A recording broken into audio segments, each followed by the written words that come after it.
What's up, guys? This is the disclaimer. I'm not responsible if you guys hurt yourselves in any way, shape, or form. This is not any advice. This is just my experience so far with my ACL surgery. So I'm on day 6 right now. I'm going to show you the exercises that I have been doing. Some of these exercises are not prescribed from my doctor specifically for me. Like I said, I'm not responsible if you guys hurt yourselves in any way, shape, or form. I was kind of wanted to give you guys my experience with it and like why I'm doing these things for myself and why I believe they're useful for myself, not you. I don't know your medical history or your fitness level, and I'm not a doctor. I don't know anything about surgery. So my fitness background is I was a personal trainer for 5 years. I worked as a rehab specialist. I worked as a chiropractor, strength conditioning coach. I have a jiu-jitsu background. I've been lifting since I was 12 years old, so it's 14 years now. I play sports. I've worked on my own injuries before, and my body feels pretty A1. I have a nutrition background. It's called precision nutrition. My main thing is I want us to be like the healthiest, most optimal person like ever, while being as strong as possible, fit as possible, take plenty of vitamins. My diet is pretty clean. And I'm going to talk to you guys about one of my favorite vegan proteins called Green Peaks vegan protein. This is premium plant-based protein. It has 30 grams of protein per serving, 4 grams of BCAAs or BCAAs. It's low in carbs. There's no sugar added. This flavor is chocolate brownie. I mean, honest with you guys, this is probably one of the best tasting proteins I've had, but the best tasting vegan protein is awesome. I'm going to put a link in the description below. I have a hard time with digestive issues with a lot of proteins. This is not giving me any digestive problems at all. I've been 100% fine. I'm going to drink it right after this with a banana, so I'm pretty hungry right now. I would eat it now, but I don't want to be rude for you guys because you guys might be getting ACL surgery today, and you're like, man, I'm fasting right now. I can't eat any of this. So I'm going to do that for you guys because I remember when I got my ACL surgery about 6 days ago, I was starving.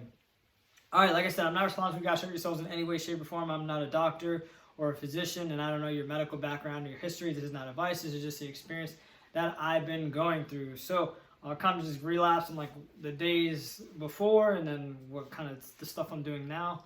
So Tuesday, so technically day 1 is the day after your surgery. I always thought day 1, it's not day 0, it's day 1. You never start off at day 0. So like when I'm born, it's day 1, it's not day 0. So technically I was supposed to start my PT the day after my surgery. But I did do it the day after. I just did it like 4 a.m. or maybe I even did it when I was at home. I remember flexing my quad and just remember trying to just like use my leg a little bit to see where I was at, just to see prediction wise. So this is actually the paper they gave me of the exercise I was supposed to do. I am technically still on the medication. I said I wasn't before, but in the middle of the night when my leg is throbbing in pain, that's usually when I take the medication. It's been less and less now, so my knee's been feeling less and less painful. It usually hurts the most after if either I worked out or like in the middle of the night. So I'm sure I put some stress on it when I'm working out, but my goal is not to do that. I will make a video on the exercises I was doing for my full body without this leg. So I'm going to show like the upper body stuff I was doing, the TRX, kind of how I set everything up. It's very difficult to do so. But I think it's still doable. Like I did some back exercises yesterday, which was awesome. Some pull-ups, some TRX stuff, some shoulder press. Like, very limiting to what I'm used to doing. But hey, man, I gotta get my workout in. I got my goals to set, and I don't want to be out of shape. That was like my thing. I was like, man, I'm gonna lose so much size. I haven't lost any size at all. Maybe in my left leg, it's still inflamed though. But my right leg, I started doing single leg squats. Like my upper body's still good. So why not be able to make these gains while I'm doing that? So I'm going to show you a video. Like I said, it's not going to be an advice video. It's just going to be my experience video. All right, so the exercise I'm supposed to do for myself is supposed to be 3 sets of 10. So I'm assuming both legs. Actually, no, it's not supposed to be one leg technically. But I say like it's probably I think for me it's a smart idea is to do both legs because I don't want my one leg to get weak. I'm using it all day, and then now it's not as weak and it's taking more of like the grunt. So one of the first exercises I like to do is the ankle pump. The ankle pump. I usually like to actually keep it under a pillow when I'm doing this because it keeps my knee straight. And I feel like that'll be easier long term to keep my knee straight because my body's used to being in that position, especially when it's doing the exercises. So one of the first exercises is the ankle pump. So this is working full range of motion of, I guess, the calf. Not full range of motion necessarily, because I'm not going in like circles, but pretty much like up and down variation of the calf raise. It's very similar. So it's working the calf in the bottom right now, and as I come up, it's working the front of the calf. So I wanted to make this a little harder, just because I did a lot of prehab for myself. So I added a band.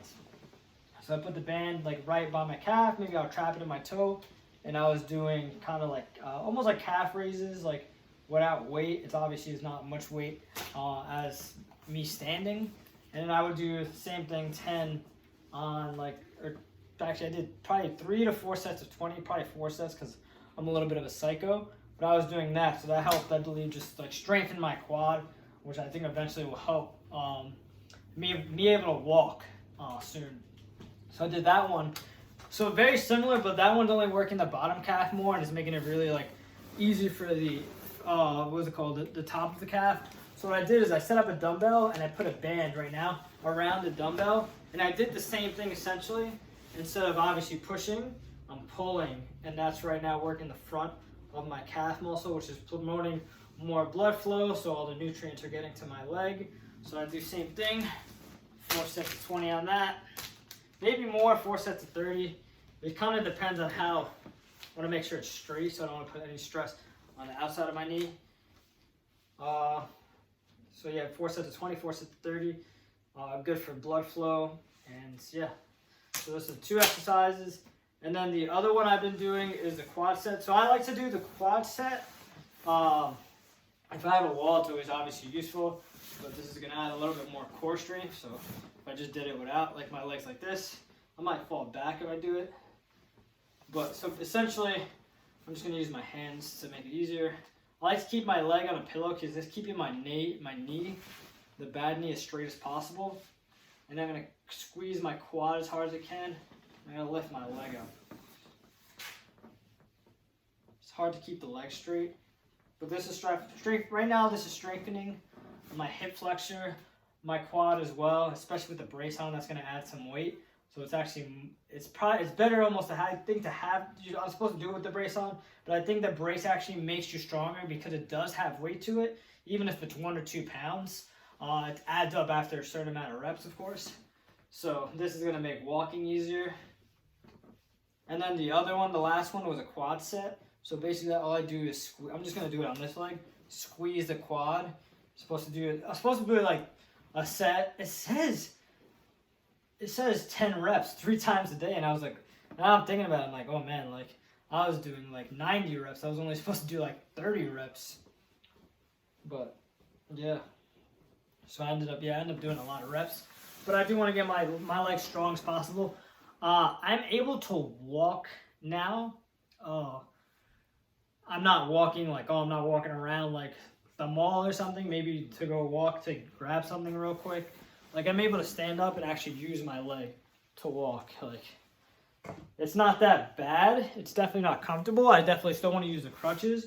I think probably ideally like 1 crutch or like a cane would be probably more appropriate like now, just like because my leg is so much stronger and I have been going hard on the rehab. Even though I'm going way past my limits with things. I don't think it's past my limits. I think it's past the limits that were given to me, and I just believe that I could probably go a little harder with the stuff they're giving me. And even with that last, even with this the leg raise. So I'd add a band to it too. Here, I'd press down on my leg and I'd bring it up, and that would also put like more stress. I would probably just be anything that doesn't put stress on my knee. So I mean that's obviously hard to straighten my knee out while doing that, but I feel like just long term it'll help. So, and then one more I did. This one wasn't doctor recommended, but essentially what I would do is keep my legs straight, and I would do kickbacks just with the bad leg, the surgical leg. That's just, I think, the same thing. It just helps my range of motion. And I'm doing already single leg squats with this leg, which works out a lot of the muscle in the entire leg, the glutes, the quads, the hamstrings. So it's not something. Plus, I don't want to lean on this leg, so that's why I'm not doing it with this leg specifically. Just because one, like that main muscle worked in that exercise is the glute and the single leg squats. If you do anything single leg, you get a lot of glute activation. So that's why I'm not doing it with this leg.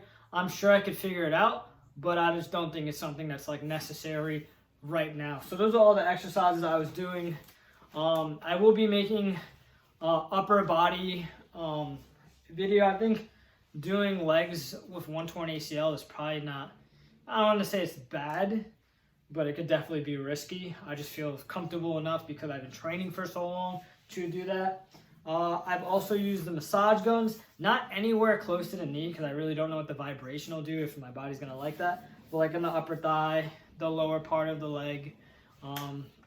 Same thing, just to promote like blood flow. Icing I've been pretty bad with, but I'll explain why I've been bad with icing. Now I think it'll be a little bit more functional. I can probably get away with it more now. So I'm allowed to unlock my brace 3 times a day for about 15 minutes, 3 to 4 times a day. So, and I'm also allowed to bend my leg when I do that. So I'm allowed to like, almost like this, just if I'm sitting down and be much more comfortable. So right now it's a little bent, you just can't see it. Okay, I'll bring it up so you can see it's a little bent. But it's usually, it can almost get pretty close to 90. If it's not 90 or past 90, it's like in the 80s, easily, degrees. So, what was I getting to? What was the point I was getting to on that? Bend the leg. I don't know what point I was getting to on that. I could bend the leg. I don't know. I forgot.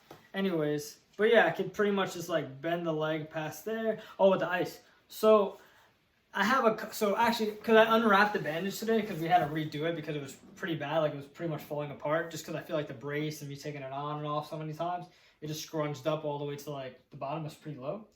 So we took off the brace, we put it back on. So basically I just like this hard thing right here. And I feel like if I put ice on it, it's actually not getting my leg cold at all. I don't know if that was on purpose, but now I have the brace here and the sides are metal pieces. So I can't, the ice is just not, it never really worked. I just didn't believe it was working. But I feel like if I took off the brace and then put the ice around it now, it would be much, much better. So I think that's something I'm probably going to try tonight. I've just never been like a really big believer in ice. Like I think it's probably okay getting rid of inflammation.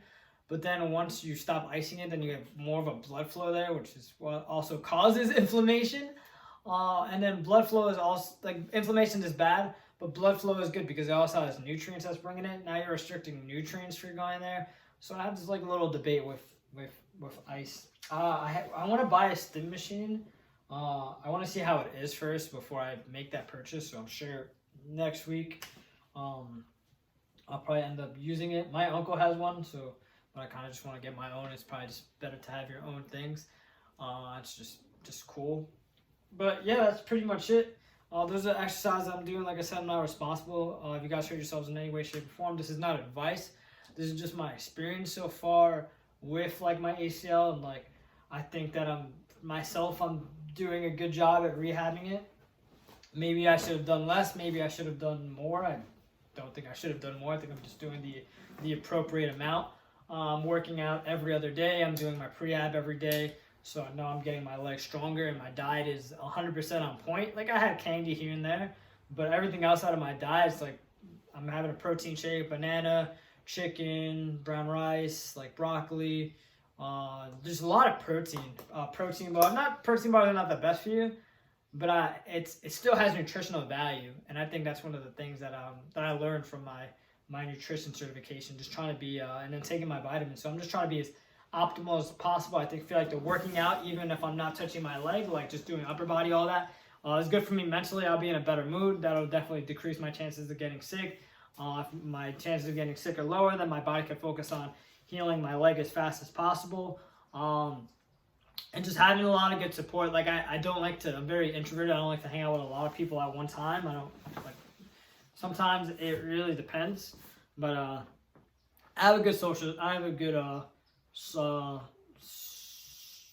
support, I guess. So I have a good support system. Like my family, if I need help, they'll be awesome. I'm very independent. Like I'll just probably try to do everything on my own. Besides cooking, I haven't cooked anything. I do want to cook oatmeal soon, because that's another thing that's very high in carbs. Carbs not bad. High in carbs, high in protein. I think there's any fat in there. Almond milk, kombucha, bear bites. Some things are like not 100% healthy, but they still have nutrition value. And I think that's something just important to know about like food. Like listen, like if you eat let's say, there's like applesauce, apple juice, apple cider. Apple juice is actually not real, so we're gonna cut that out. So an apple, applesauce, and like a candy apple. Obviously, candy apple's the worst. That sugar has been processed. Applesauce is probably second place because it's processed too. But the best thing you could have is an apple because a lot of the nutrients aren't stripped. So it's my opinion. Obviously, if you're allergic to apples, don't eat an apple. That's what I'm not saying. But that's pretty much it, guys. I'm gonna enjoy my vegan protein shake right now. The Green Peaks with the banana, just so I have a good food in my system. So this is awesome. High in B12 too. I don't know other vitamins are in here. Just B12, calcium, iron, sodium, potassium, stevia extract, organic sunflower seed, alfalfa herb powder, sour cherry fruit extract, turmeric, black pepper fruit extract. I heard that's really good for your body absorbing nutrients. So this is awesome. And thank you guys so much for watching my video. Expect more in the future.